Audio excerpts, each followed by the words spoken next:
Have you ever seen someone stroll right onto your land and start taking away months of your sweat, effort, and heart as if they owned it? That morning, the queen bee from our HOA arrived with her little entourage, barking commands like she was leading a military raid. Seize all these grapes immediately. Baskets hit the ground, splitting open, deep purple juice spilling across the walkway like the aftermath of some bizarre crime scene. I stayed still, calm as a pond in summer, while they hauled crate after crate to their truck, wearing smug expressions as though they'd just pulled off a righteous deed. Minutes later, one document from my pocket wiped those grins off their faces, turning victory into a frozen snapshot of dread, their expressions melting quicker than ice in the sun.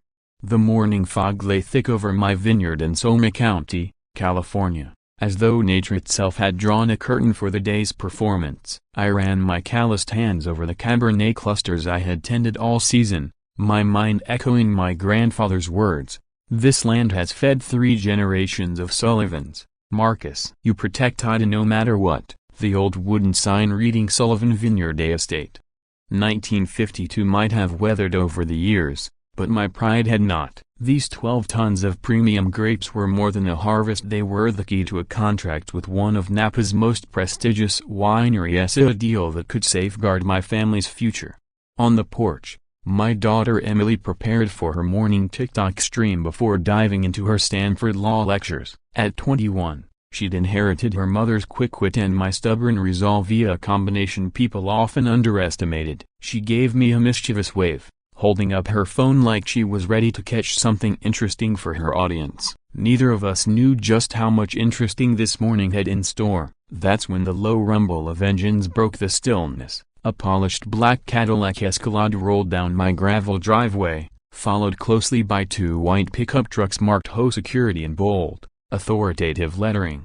No panic, no shaking hands. After decades of facing bureaucrats, lawyers, and corporate sharks, I knew the first rule of survival is stay calm. The Escalade's door opened, and out stepped Karen Thompson, chairwoman of the Silver Bluffs Estates HOA. She looked like she belonged in a corporate boardroom, not a dusty vineyard at dawn. Every detail screamed high-end: a flawlessly styled blonde bob, designer sunglasses catching the first rays, and an Armani suit that likely cost more than most people's monthly salary. She carried the air of someone who'd never lifted anything heavier than a pen but felt entitled to control everyone else's labor. 2 uniformed guards followed from the pickups: a Chad Miller, built like a Jimad with little evidence of deep thought, and Brett Johnson, whose body language suggested he'd rather be anywhere else but was getting paid too much to argue. They positioned themselves on either side of Karen like trained guard dogs, hands resting on gear that looked more for show than use. "Mr. Sullivan," Karen called out with that polished, authoritative tone reserved for people about to wreck your day, "this entire harvest violates community agricultural safety standards. We're impounding it for immediate inspection." She opened a hefty folder, each page stamped with the HOA logo, packed with legal terms and county code references enough to make it look legitimate to the untrained eye. I glanced at Emily, who had lowered her phone but kept recording. Smart girl. Years of watching me fight these types had taught her the value of documentation. With a few swipes, her stream title changed to "Trying to Steal from My Family Live." "I'd like to see the court order authorizing this seizure," I said evenly. "Losing your temperament, losing your advantage." Karen's grin spread like she held the winning hand. "No court order needed, Mr. Sullivan. The HOA has emergency powers under the new Community Safety Ordinance 2024-15. She nodded at her guards. Chad and Brett moved with the practiced efficiency of people who'd done this before. "We've used this ordinance successfully on 12 other properties. Our process is thorough." Brett lifted one crate but stumbled, sending grapes cascading to the ground, splattering juice across Karen's gleaming white shoes and the base of her designer bag. "You idiot. Do you know what these cost?" she screeched, startling birds in the distance. But Chad kept going, and soon they were operating like professional looters, loading the truck methodically. I pulled out my phone and sent a short text to a contact I'd hoped I wouldn't need. "Phase 1 has begun. Ready?" The reply came instantly. Standing by, sliding the phone back into my jacket, I felt the reassuring crinkle of documents I'd been carrying for months, awaiting for exactly this moment. Karen was now snapping selfies in front of the truck stacked high with my grapes. Her love for social media clearly outweighing any shred of professionalism. Mission accomplished, she typed, posting what I assumed went straight to her Facebook feed, and no doubt to dazzle her little circle of suburban power junkies. Chad sealed the tailgate with a sharp metallic clang that rang through my land like a funeral bell. 30 years on the job, he bragged to Brett, just loud enough for me to catch, and I've never had anyone make it this easy. They had no idea what was waiting for them. I'd allowed them exactly enough rope to play their petty power game, watching in silence as they carted off my livelihood with the kind of self-satisfaction only people convinced they're untouchable can muster. Patience had been drilled into me by my grandfather, strategy by years in corporate warfare, and timing from watching overconfident people destroy themselves by rushing to win.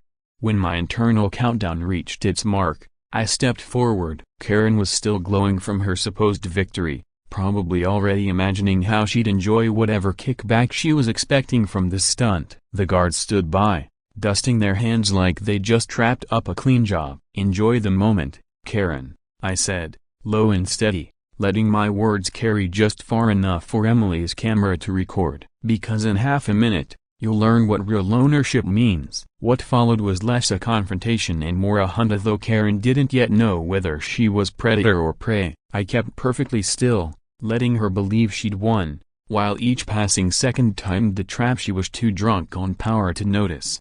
She strutted around like a conquering general, occasionally barking orders at Chad and Brett as they finished dismantling the results of my year's work. When I asked, "Come as you like, for the actual court authorization?" she beamed with smugness. "Court authorization?" She laughed and waved a thick document she called HOA Resolution 2024-15, claiming it gave them expanded control over agricultural operations. "We don't need a judge's permission to protect our community. We've enforced this successfully on a dozen other farmers who thought they could ignore our standards." The way she lingered on successfully made my skin crawl. It was the voice of someone who'd perfected the art of crushing people too small to fight back. Meanwhile, Emily had quietly shifted her TikTok stream over to Facebook Live. Her legal training was showing she documented every detail like she was building an airtight case. Her caption read, "Ho stealing from my family Live," and the viewer count climbed by the second. Outrage was already pouring into the comments, the kind of public sentiment that could explode faster than any lawyer could draft a motion. When Karen noticed, her mask slipped. "Turn that damn phone off," she barked, voice sharp and cracking under the strain. "This is official HOA business, so you have no right to interfere." Emily just smiled and tilted the phone for a better angle, fully aware of the legal boundaries. Karen whipped out her own phone, speed dialing who I assumed was her attorney. "Richard, it's Karen." "Yes, I'm executing the plan we discussed months ago." "Everything's going exactly as rehearsed." Her tone dripped with the smugness of someone convinced she'd anticipated every possible move. But doubt was starting to creep in, and not in her, but in Brett. I caught him leaning toward Chad,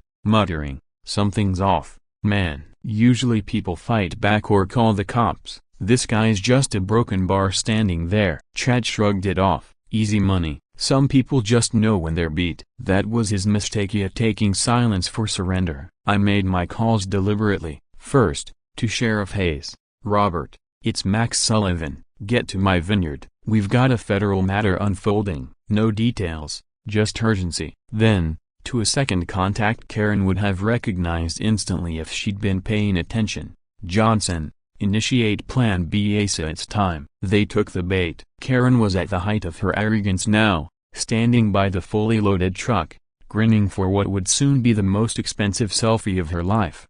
"See what happens when you ignore HOA rules?"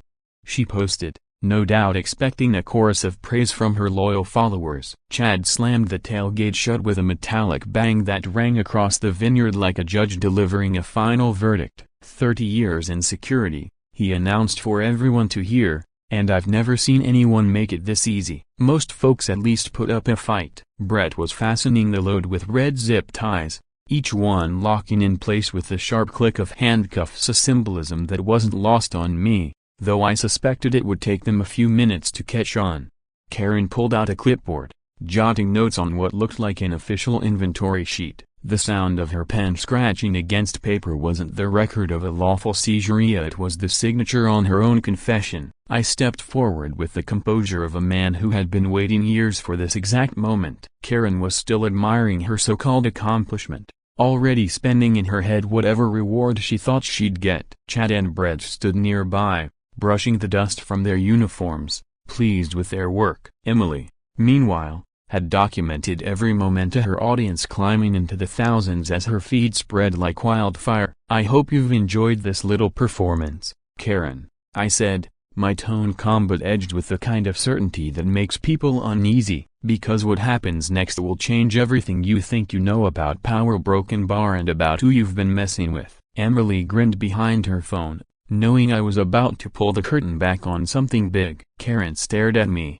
irritation and confusion battling for control on her fascia, an expression common to people used to instant submission. The fog was thinning now, revealing details that had been concealed minutes earlier, and among those details was the one thing guaranteed to drain every ounce of color from Karen's face. I walked steadily toward the massive steel gate 50 yards away, its form half hidden by the morning mist. With deliberate care, I pulled a set of keys from my pocket and slid one into the heavy padlock. Metal groaned as the gate swung open, revealing the truth. There, in bold federal lettering across a sign nearly 20 feet wide, were the words, "Sonoma Federal Agricultural Storage Facility, authorized by the United States Department of Agriculture. Federal licensing required for all agricultural transport within a 50-mile radius." Beneath it, an official string of federal codes, certifications, and most importantly a clear warning about the penalties for interfering with federally regulated operations.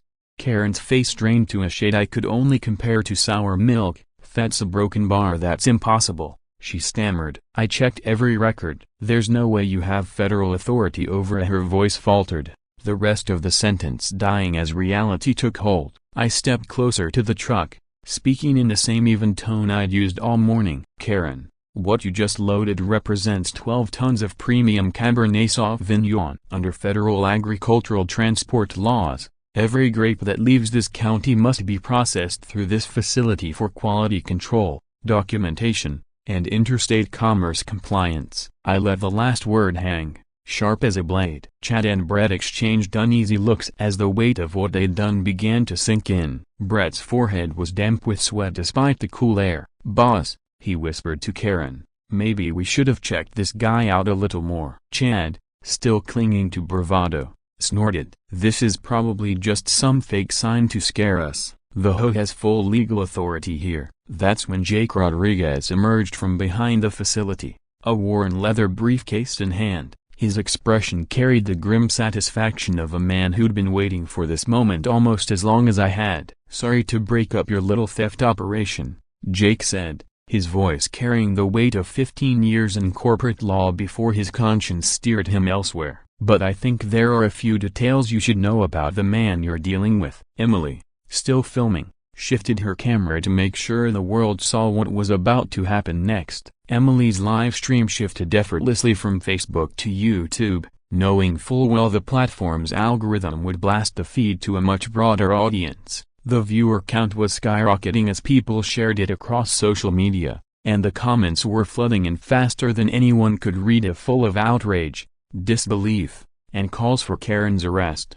Jake snapped open his briefcase with almost theatrical flair, pulling out a manila folder thick enough to stop a bullet. "Ms. Thompson," he began, "you might remember me from my time at Redfield Beverages, where I worked as senior logistics coordinator before I was fired for supposedly failing to maintain ethical standards." Karen's face went a shade paler, if that was even possible. "Jake, what are you doing here? You signed an NDA." Jake's smirk didn't waver. "Funny thing about NDAs, Karina, they're useless when they're shielding federal crimes. I kept everything. Emails, contracts, backroom agreements, a broken bar, every shady deal you've made over the last 2 years." He held up a stack of papers so heavy it could crush her entire scheme. The weight of the revelation hit her like a punch. Her empire of hidden deals and bureaucratic manipulation was unraveling live in front of thousands of furious viewers. "And let's not forget this gem," Jake continued, holding up correspondence where Karen promised to sell Mr. Sullivan's grape harvest to Redfield at 30% under market value just as soon as she could illegally seize it. I pulled out my own phone, opening the YouTube channel I'd kept quiet for years but never used like this. "Ladies and gentlemen," I said, addressing both the cameras and the increasingly nervous crowd in my vineyard, "you're witnessing the moment bureaucratic abuse collides with federal law. These people just tried to steal 12 tons of federally regulated crops and they did it in front of thousands of witnesses." The view count on my feed shot past 5,000 within minutes. Someone had already coined a trending hashtag, tagging news outlets and calling for investigations. The video was spreading faster than any marketing campaign could dream of. Chad and Brett stood off to the side, whispering anxiously about whether their insurance covered prison time. Karen, meanwhile, was frantically trying to call Sammy in a pickup. "Damn it," she hissed. "Richard, fix this now." But Jake wasn't done. From his briefcase, he pulled a small USB drive. Karen's reaction made it clear this was a grenade with the pin already pulled. "You know, Karen," Jake said, "when Redfield fired me for having a conscience, they forgot to revoke my access for 3 days. That's a long time when you know exactly where the bodies are buried." He plugged the drive into a tablet, scrolling through files with deliberate precision. "Let's start with this email," he said. "Subject: A Operation Clean Sweep.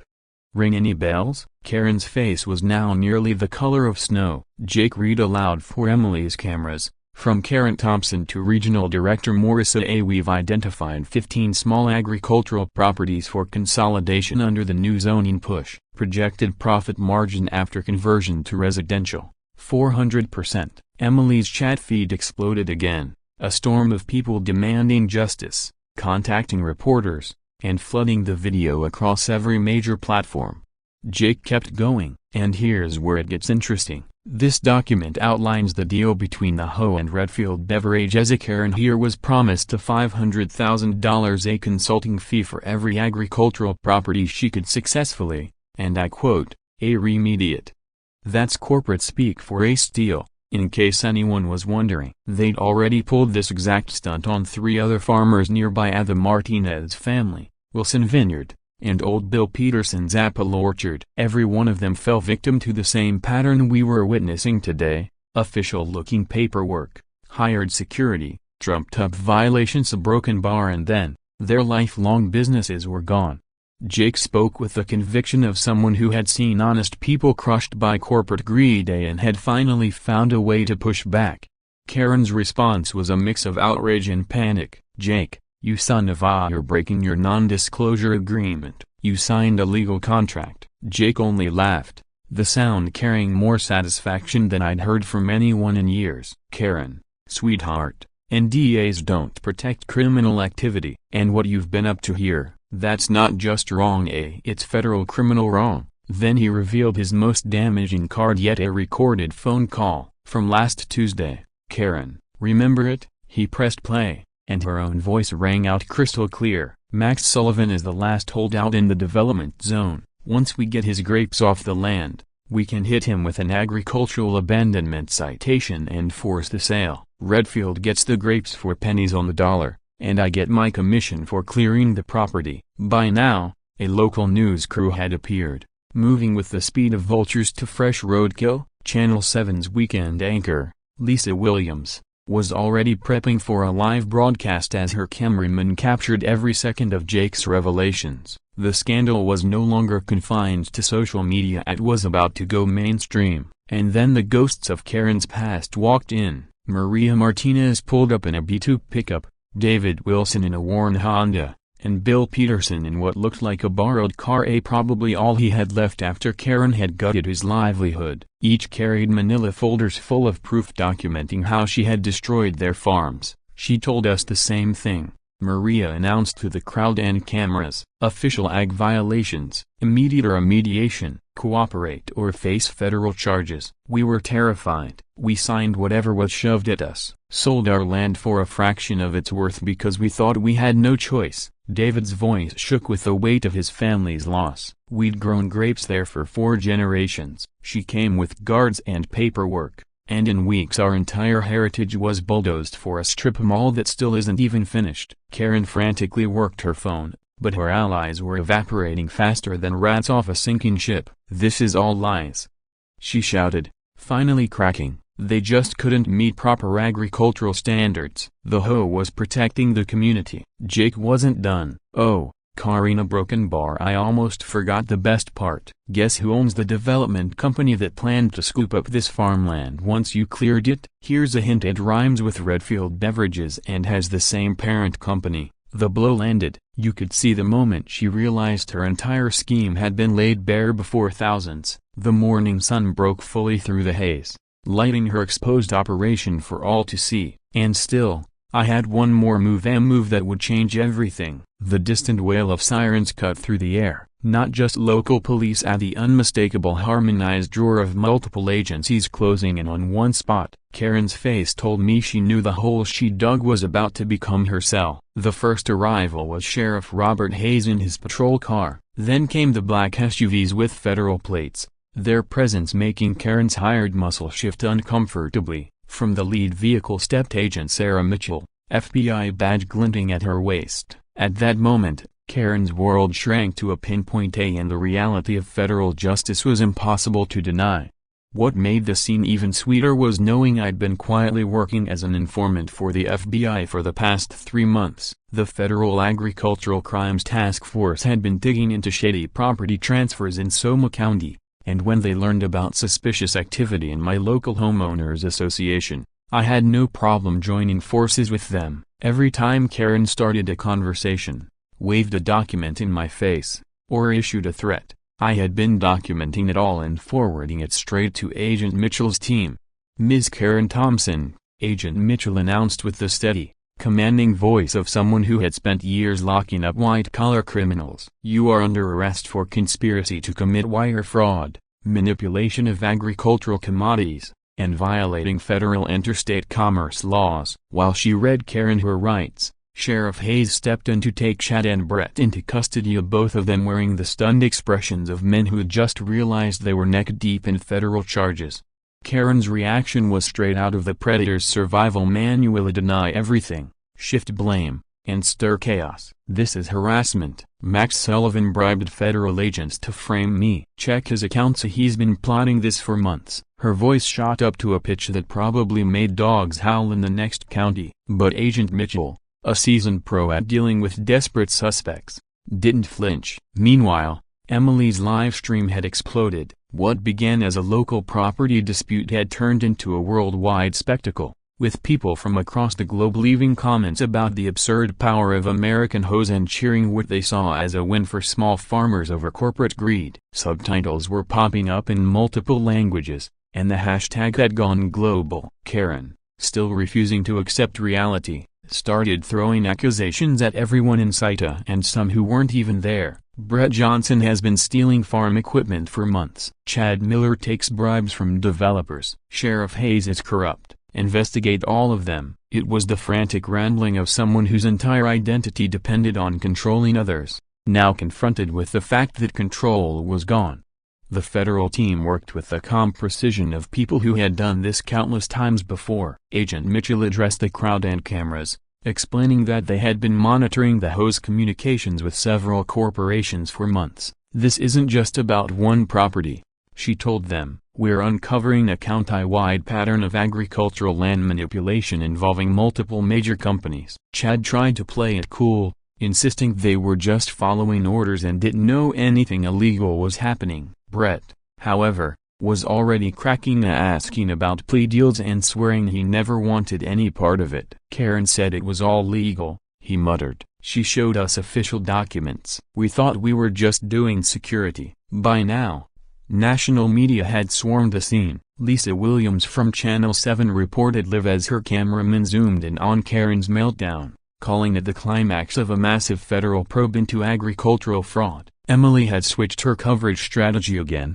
this time teaming up with CNN's citizen journalism platform to offer exclusive footage of what was quickly being called the largest agricultural fraud case in Northern California. Her audience had skyrocketed past 50,000 viewers, and major networks were already chasing her for interviews. Agent Mitchell wasn't done. She opened her evidence folder and began reading off even more charges: money laundering, tax evasion, conspiracy to defraud agricultural markets. The Financial Crimes Unit had been following suspicious transfers between Karen's accounts and a network of shell companies for nearly a year. Karen's last-ditch move was pure desperation as she tried to make a run for it. She got maybe 20 yards before Agent Mitchell's partner, a former college track star, caught her and made the arrest without breaking a sweat. As they loaded her into the transport van, she kept yelling about constitutional violations and demanding her lawyer. But it was over. Her empire of intimidation had collapsed, and justice had finally caught up with her. I still had one last reveal, one that would make it crystal clear just how badly Karen had misjudged the situation. With her now locked in the back of a federal transport van and her so-called security team facing their own legal problems, I decided it was time to expose the full extent of what she had been trying to take from me. I walked to my pickup, parked by the barn all morning, and retrieved something that would completely shift everyone's perspective on who they were dealing with. From the truck bed, I lifted a massive rolled-up document, easily 6 feet wide when unrolled. "Ladies and gentlemen," I called out to the gathered federal agents, news crews, displaced farmers, and thousands of online viewers, "it's time you understood the true scope of what Ms. Thompson and her corporate allies were aiming for here." With deliberate care, I spread the enormous map across the hood of Agent Mitchell's SUV, turning the government vehicle into an impromptu briefing table fitting for the magnitude of the reveal. It was a detailed land ownership chart of the entire southeastern Sonoma County agricultural district, complete with property lines, ownership records, and color-coded acquisition dates. The map's power came from its clarity. It showed, beyond a dispute, that I didn't just own my vineyard. I controlled 78% of all agricultural land within a 15-kilometer radius of where we stood. Emily zoomed her camera in on the chart, narrating for her global audience. "Holy, my dad owns the whole valley," she blurted, momentarily forgetting her polished streaming persona. Her viewers exploded in the chat, flooding it with comments, grabbing screenshots, and sharing the image across every platform imaginable. Agent Mitchell studied the map with the sharp focus of someone who had spent years untangling high-stakes financial crimes. "Mr. Sullivan," she said with a mix of respect and curiosity, "this is a major agricultural portfolio. How did you manage to acquire this much land without attracting attention?" I had been waiting nearly 2 decades for that question. "I didn't acquire it," I answered, my voice steady. "I rescued it. Every green-shaded property you see here belonged to a family farm that Karen Thompson and her corporate backers tried to destroy over the past 5 years. When they pushed those families to the brink through fake violations and legal intimidation, I stepped in a paying fair market value. I then kept those same families on as partners, protecting the farming heritage of this valley." 3 farmers, Maria Martinez, David Wilson, and Bill Peterson, looked at the map, the realization dawning. Maria's voice trembled. "Mock Broken Bar, you're saying when we sold our land to survive, you were the one who bought a Broken Bar and you kept us on as managers?" Her eyes shone with tears as the truth sank in. David stepped forward, pointing to his family's vineyard marked in green. "The one Karen destroyed, you bought it through that shell company. And all this time, you've been quietly replanting it while we thought it was gone." His voice shook between disbelief and relief. "We thought our 4-generation legacy was dead, a Broken Bar, but you've been safeguarding it." But I wasn't done. "There's something else you should know about my background," I continued, pulling out my phone. On the screen was a long-hidden LinkedIn profile. "Before I returned to run my family's vineyard, I spent 23 years as CEO of Continental Agricultural Logistics, a Fortune 500 company managing farm supply chains across the western United States." The weight of that revelation rippled through the crowd. Emily's live stream audience erupted, posting screenshots of my corporate record and feverishly speculating on my net worth. Agent Mitchell gave a slow nod, the kind of acknowledgement reserved for those who have operated at the very top of their field. Even Sheriff Hayes, who had known me for years, was looking at me as if seeing a stranger. Jake Rodriguez, who had quietly enjoyed every moment of Karen's downfall, stepped forward wearing a grin bright enough to light up the entire county. "Karen, sweetheart," He called out toward the federal transport van, and no doubt she was listening to every syllable. "Do you have any idea what just went down? You didn't try to snatch a few grapes from some small-time farmer. You went after agricultural products belonging to the man who literally wrote the manual on agricultural logistics management in California." Max Sullivan has forgotten more about federal agricultural law than you'll ever know. "The number of people gathering on my property kept growing. News vans had rolled in from as far as San Francisco and Sacramento. Someone had even parked a food truck nearby, and what began as a tense property dispute was morphing into a spontaneous community festival. Kids from nearby farms dashed about collecting stray grapes from the earlier chaos, quickly turning it into a lively grape fight, much to the amusement of parents snapping photos."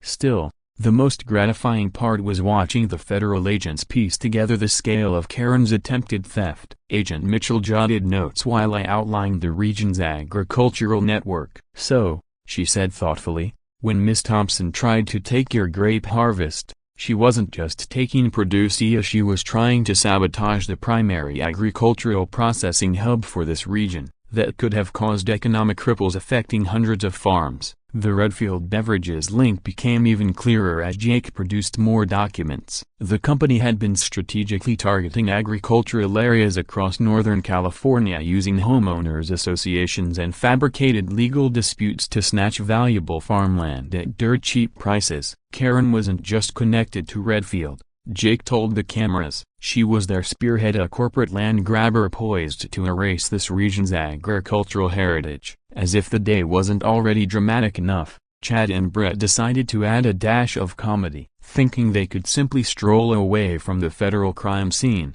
they forgot one key detail. Earlier that morning, my mechanic friend Tony had serviced their security trucks and installed slow leak punctures in the tires. By the time they tried to leave, the trucks were sitting on bare rims like abandoned art pieces. The sight of two burly men in uniform trying to jog away while federal agents strolled after them was pure slapstick. Emily captured it all on her live stream, quipping, "And here go the security guards. Folks like they're in a bargain bin action movie, except federal agents actually do cardio." Agent Mitchell's partner intercepted them before they'd made it halfway across the property, making the arrest with the calm precision of someone used to this sort of thing. Even some agents had trouble stifling laughter. By midday, with the last wisps of fog gone, the reality of the situation was crystal clear. Karen Thompson's empire of bureaucratic intimidation had collapsed. Her corporate allies were now under federal scrutiny, and the farming community she tried to crush was more united than ever. 2 weeks later, I stood in a packed Sonoma County Superior Court, watching Karen receive the kind of justice that restores faith in the system. Judge Patricia Williams, a veteran of 3 decades on the bench, had spent over an hour reviewing the overwhelming evidence collected by Jake, Agent Mitchell, and Emily's viral broadcast. Her face made it plain as she had no patience for corporate bullies. "Ms. Thompson," the judge declared, her voice sharp and unshakable, "you are guilty of 18 counts, including fraud, conspiracy, money laundering, and violations of federal agricultural commerce laws. This court sentences you to 18 months in federal prison, followed by 3 years supervised probation, and restitution of $3.2 million to be distributed to your victims." The gallery erupted in applause. Farmers, neighbors, and reporters who had followed the case since Emily's live stream turned it into national news cheered. Karen's face cycled through the same expressions I'd seen that morning in my vineyard, but now there was no escape, no hired guards, and no army of corporate lawyers to bail her out. The real satisfaction wasn't just the prison term, it was watching her entire machine dismantled piece by piece. The entire web of corporate corruption propping up her petty reign finally collapsed. Redfield Beverages had already been under federal investigation for half a year, but the evidence Jake brought forward was the final blow. The company buckled, filing for bankruptcy after being buried under massive lawsuits from cheated farmers, more than $50 million in regulatory penalties, and a total loss of public trust that sent their stock price into a free fall. In court, Agent Mitchell revealed how the probe had uncovered a network of homeowners associations across Northern California, systematically targeting farmland to seize for corporate development. This isn't just about Miss Thompson's greed, she testified. This is about a coordinated effort to wipe out family farms and turn prime agricultural land into profit machines. The bankruptcy court ordered Redfield's assets to be auctioned to repay their victims, and I made a movie buying their regional processing facilities for just a fraction of their original worth. The irony wasn't lost on anyone. The same corporation that tried to take my grapes was now being folded into my agricultural network, its equipment and facilities redirected to support the very farmers they had aimed to destroy. Emily had unexpectedly become a known figure in citizen journalism. Her coverage of Karen's downfall was being studied in journalism schools, and news outlets were offering her opportunities left and right. Yet, what made me proudest was her decision to use her platform to champion farmland preservation and the protection of small growers. Our community's response was nothing short of inspiring. The Sonoma Farmers Alliance, born in the wake of Karen's arrest, had grown to represent dozens of family operations across several counties. By pooling resources and sharing infrastructure, we boosted profits while preserving the rural character that defined our region. Our certified Soma origin label was now so respected that our grapes commanded prices far above the market average. Maria Martinez, elected as the first Alliance president, expanded her family's business into organic vegetables and heirloom fruits that high-end Bay Area restaurants were eager to buy. David Wilson invested his restitution payout into sustainable vineyard practices, producing the best grapes his land had ever seen. Bill Peterson revived his apple orchard as a thriving agritourism spot booked solid for the season. Perhaps the most moving moment came when Judge Williams announced the creation of the Sullivan Agricultural Preservation Trust, funded by restitution payments and designed to protect family farms from corporate exploitation forever. "This will ensure that what happened here can never happen again," she declared. When the dust of the courtroom battles finally settled, I walked my vineyard with Emily under a warm, peaceful sky. The grapevines Karen had tried to steal were thriving, and the old federal storage site once shrouded in secrecy was now the beating heart of our distribution network. At the faded wooden sign marking our family's vineyard, Emily snapped a picture, not for the internet this time, but just to hold on to the moment. We visited my grandfather's grave on the hill. The valley stretched out below, its farms now safe. I placed a perfect cluster of Cabernet grapes of the same variety he planted 70 years ago on his headstone. "You'd be proud of us, Grandpa," I murmured. "We didn't just save our land, we saved everyone's." As the sun dipped low, its colors mirroring the grapes all around, I realized that Karen Thompson's greed had, in a twisted way, brought us together. She thought she was robbing a lone farmer. What she did was awaken a community with the strength to defend everything that mattered. What began as a simple grape harvest became the most satisfying dismantling of corporate greed I'd ever seen. Max Sullivan proved that quiet determination can pack the heaviest punch. If stories of everyday people outsmarting corrupt systems inspire you like they do me, and a drama nest brings you these unbelievable real-life wins regularly, just as the satisfying is rare, you won't want to miss what's coming next. Thank you for letting us share this fight for our fields and our future, one story at a time. And a drama nest is honored to bring you this remarkable victory.